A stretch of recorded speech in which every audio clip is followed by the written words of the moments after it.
शुक्रिया चेयरमैन साहब। इंडिया और पाकिस्तान के दरमियान अब तक 4 जंगें 1948, 1965, 1971 और 1999 और ये 9वां फॉल्स फ्लैग ऑपरेशन है। और ये सारी जो वाक़यात हैं इसमें बाकायदा जंगें मुसल्लत की गई और फॉल्स फ्लैग ऑपरेशन उस वक्त किए गए जब भारत को या तो अंदरूनी मसाइल से तवज्जो हटानी थी या अहम सफारती मामलात जो थे वो दरपेश थे। जनवरी 1971 इंडियन एयरलाइंस का तैयारा अगवा हुआ, लाहौर पहुंचा, पाकिस्तान पे इल्ज़ाम। उसके बाद मशरक़ी पाकिस्तान के लिए फ़िज़ाई परवाज़ों पर पाबंदी। 20 मार्च 2000 अमरीकी सदर बिल क्लिंटन की भारतीय दौरे के दौरान मकबूजा कश्मीर में 36 सिखों का कत्लेआम, पाकिस्तान पर इल्ज़ाम, लेकिन शवाहिद ने साबित किया कि भारत की साजिश और भारतीय फोर्सेस की कार्रवाई।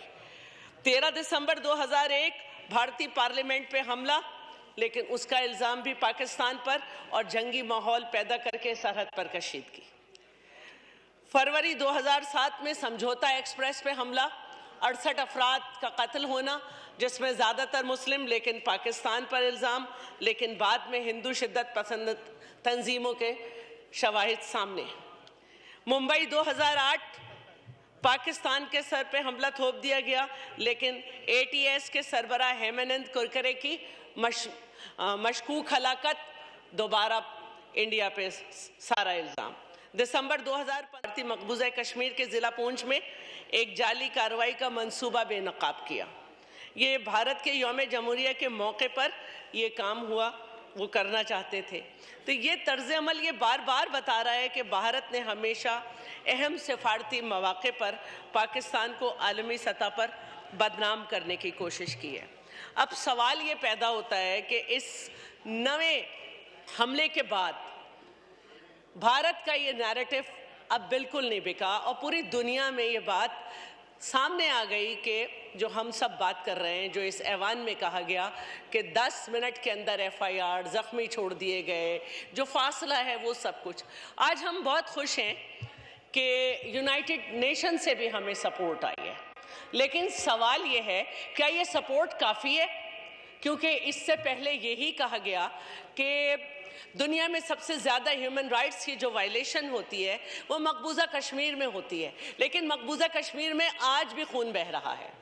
यहाँ ये भी बात की जाती है कि वाकई फ़लस्तीन में जुल्म हो रहा है, लेकिन मैं ये पूछती हूँ क्या जो इन्फ्लुएंशियल कंट्रीज़ हैं, जो ताकतवर हैं, क्या वो ये फ़लस्तीन में खून बहाना रोक सके?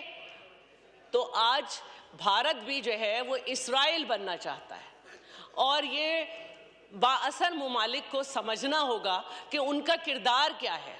सिर्फ मजम्मत कर देना, हमारे नैरेटिव को सपोर्ट कर देने से फ़र्क नहीं पड़ता, सबको अपना किरदार अदा करना है। आज जब ये जंग शुरू हो चुकी है एक तरीके से, जब चनाब और जहलुम का पानी रोक दिया गया, पानी रोक देने का मतलब है कि आप ये चाहते हैं कि पाकिस्तान में मौत का रक़्स हो। आज सिपाही सालार को भी टैंक पे चढ़कर ये ऐलान करना पड़ गया कि हम बिल्कुल तैयार हैं, लेकिन सवाल वही है कि क्या तैयार होने से, उनके पानी रोकने से और हमारे उनके दरियाओं में खून बहा देने से मसला हल हो जाएगा? क्या जंग जीत में तब्दील हो गई तो सारे मामलात हल हो जाएंगे? पाकिस्तान जंग जीत जाएगा तो मसाइल हल हो जाएंगे? इसमें सबको किरदार अदा करना होगा। वाइंड अप कीजिएगा। मैं अभी शुरू ही हूँ चेयरमैन साहब, इतना जुल्म ना करें, मैं बैठ जाती हूँ आपके। मर्जी आपकी। मैं बात ये करना चाह रही हूँ कि पूरी दुनिया को ये समझना होगा कि खून अपना हो या पराया हो, नस्ल आदम का खून है आखिर। जंग मशरिक में हो कि मगरिब में, अमने आलम का खून है आखिर। बम घरों पर गिरे कि सरहद पर रूह तामीर जख्म खाती है। खेत अपने जले के औरों के जीस्त फाकों से तिल मिलाती है। टैंक आगे बढ़े या पीछे हटे, कोक धरती की बांझ होती है। फतह का जश्न हो कि हार का सोग जिंदगी मैयतों पे रोती है। जंग तो खुद ही एक मसला है। जंग क्या मसलों का हल देगी, आग और खून आज बख्शेगी, भूख और एहतियाज कल देगी। इसलिए ए शरीफ इंसानों, जंग टलती रहे तो बेहतर है। आप और हम सभी के आंगन में शम्मा जलती रहे तो बेहतर है। बढ़तरी के सबूत की खातिर खून बहाना ही क्या जरूरी है। घर की तारीकियां मिटाने को घर जलाना ही क्या जरूरी है। जंग के और भी तो मैदान हैं, सिर्फ मैदान कश तो खून ही क्यों, खून ही नहीं, हासिले जिंदगी खिरत भी है, हासिले जिंदगी जुनू ही नहीं। आओ इस तेरा बख्त दुनिया में फिक्र की रोशनी को आम करें, अमन को जिनसे तकवीयत पहुंचे, ऐसी जंगों का एहतमाम करें। जंग वहशत से बर्बरियत से, अमन तहजीब व इर्तका के लिए। जंग मर्ग आफरीन सियासत से, अमन इंसान की बका के लिए। जंग अफलास और गुलामी से, अमन बेहतर निज़ाम की खातिर। जंग भटकी हुई क़यादत से, अमन बेबस अवाम की खातिर। जंग सरमाए के तसल्लुत से, अमन जमहूर की खुशी के लिए। जंगों के फलसफे के खिलाफ, अमन पुर अमन जिंदगी के लिए। और यही पाकिस्तान का पैगाम है कि हम अमन चाह रहे हैं। बड़ी शुक्रिया चेयरमैन साहब। इंडिया और पाकिस्तान के दरमियान अब तक 4 जंगें 1948, 1965, 1971 और 1999, और ये 9वां फॉल्स फ्लैग ऑपरेशन है। और ये सारी जो वाक़यात हैं इसमें बाकायदा जंगें मुसल्लत की गई और फॉल्स फ्लैग ऑपरेशन उस वक्त किए गए जब भारत को या तो अंदरूनी मसाइल से तवज्जो हटानी थी या अहम सफारती मामलात जो थे वो दरपेश थे। जनवरी 1971 इंडियन एयरलाइंस का तैयारा अगवा हुआ, लाहौर पहुंचा, पाकिस्तान पे इल्ज़ाम। उसके बाद मशरक़ी पाकिस्तान के लिए फ़िज़ाई परवाज़ों पर पाबंदी। 20 मार्च 2000 अमरीकी सदर बिल क्लिंटन की भारतीय दौरे के दौरान मकबूजा कश्मीर में 36 सिखों का कत्लेआम, पाकिस्तान पर इल्ज़ाम, लेकिन शवाहिद ने साबित किया कि भारत की साजिश और भारतीय फोर्सेस की कार्रवाई। 13 दिसंबर 2001 भारतीय पार्लियामेंट पे हमला, लेकिन उसका इल्ज़ाम भी पाकिस्तान पर और जंगी माहौल पैदा करके सरहद पर कशीदगी।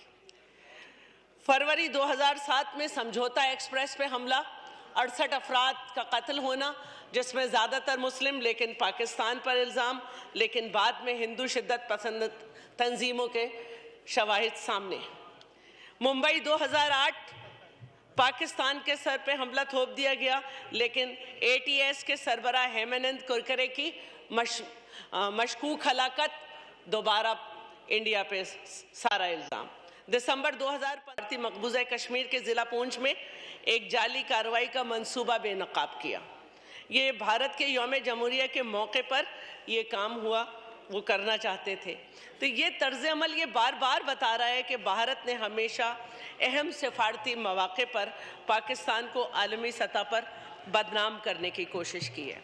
अब सवाल ये पैदा होता है कि इस नए हमले के बाद भारत का ये नैरेटिव अब बिल्कुल नहीं बिका और पूरी दुनिया में ये बात सामने आ गई कि जो हम सब बात कर रहे हैं, जो इस ऐवान में कहा गया कि 10 मिनट के अंदर FIR, ज़ख्मी छोड़ दिए गए, जो फासला है वो सब कुछ। आज हम बहुत खुश हैं कि यूनाइटेड नेशन से भी हमें सपोर्ट आई है, लेकिन सवाल ये है क्या ये सपोर्ट काफ़ी है?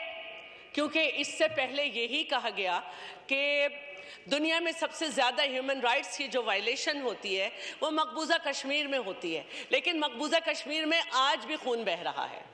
यहाँ ये भी बात की जाती है कि वाकई फ़लस्तीन में जुल्म हो रहा है, लेकिन मैं ये पूछती हूँ क्या जो इन्फ्लुएंशियल कंट्रीज़ हैं, जो ताकतवर हैं, क्या वो ये फ़लस्तीन में खून बहाना रोक सके? तो आज भारत भी जो है वो इसराइल बनना चाहता है और ये बाअसर ममालिक को समझना होगा कि उनका किरदार क्या है। सिर्फ मजम्मत कर देना, हमारे नैरेटिव को सपोर्ट कर देने से फर्क नहीं पड़ता, सबको अपना किरदार अदा करना है। आज जब ये जंग शुरू हो चुकी एक तरीके से, जब चनाब और जेहलुम का पानी रोक दिया गया, पानी रोक देने का मतलब है कि आप ये चाहते हैं कि पाकिस्तान में मौत का रक़्स हो। आज सिपाही सालार को भी टैंक पे चढ़कर ये ऐलान करना पड़ गया कि हम बिल्कुल तैयार हैं, लेकिन सवाल वही है कि क्या तैयार होने से, उनके पानी रोकने से और हमारे उनके दरियाओं में खून बहा देने से मसला हल हो जाएगा? क्या जंग जीत में तब्दील हो गई तो सारे मामलात हल हो जाएंगे? पाकिस्तान जंग जीत जाएगा तो मसाइल हल हो जाएंगे? इसमें सबको किरदार अदा करना होगा। वाइंड अप कीजिएगा। मैं अभी शुरू ही हूँ चेयरमैन साहब, इतना जुल्म ना करें, मैं बैठ जाती हूँ आपके। मर्जी आपकी। मैं बात ये करना चाह रही हूँ कि पूरी दुनिया को ये समझना होगा कि खून अपना हो या पराया हो, नस्ले आदम का खून है आखिर। जंग मशरिक में हो कि मगरिब में, अमने आलम का खून है आखिर। बम घरों पर गिरे कि सरहद पर रूह तामीर जख्म खाती है। खेत अपने जले के औरों के जीस्त फाकों से तिल मिलाती है। टैंक आगे बढ़े या पीछे हटे, कोक धरती की बांझ होती है। फतह का जश्न हो कि हार का सोग, जिंदगी मैयतों पे रोती है। जंग तो खुद ही एक मसला है। जंग क्या मसलों का हल देगी? आग और खून आज बख्शेगी, भूख और एहतियाज कल देगी। इसलिए ए शरीफ इंसानों, जंग टलती रहे तो बेहतर है। आप और हम सभी के आंगन में शम्मा जलती रहे तो बेहतर है। बढ़तरी के सबूत की खातिर खून बहाना ही क्या जरूरी है? घर की तारीकियां मिटाने को घर जलाना ही क्या जरूरी है? जंग के और भी तो मैदान हैं, सिर्फ मैदान कश तो खून ही क्यों, खून ही नहीं, हासिले जिंदगी खिरत भी है। हासिले जिंदगी जुनू ही नहीं। आओ इस तेरा बख्त दुनिया में फिक्र की रोशनी को आम करें। अमन को जिनसे तकवीयत पहुँचे, ऐसी जंगों का एहतमाम करें। जंग वहशत से बर्बरियत से, अमन तहजीब व इर्तका के लिए। जंग मर्ग आफरीं सियासत से, अमन इंसान की बका के लिए। जंग अफलास और गुलामी से, अमन बेहतर निज़ाम की खातिर। जंग भटकी हुई क़यादत से, अमन बेबस अवाम की खातिर। जंग सरमाए के तसल्लुत से, अमन जमहूर की खुशी के लिए। जंगों के फलसफे के खिलाफ, अमन पुर अमन जिंदगी के लिए। और यही पाकिस्तान का पैगाम है कि हम अमन चाह रहे हैं।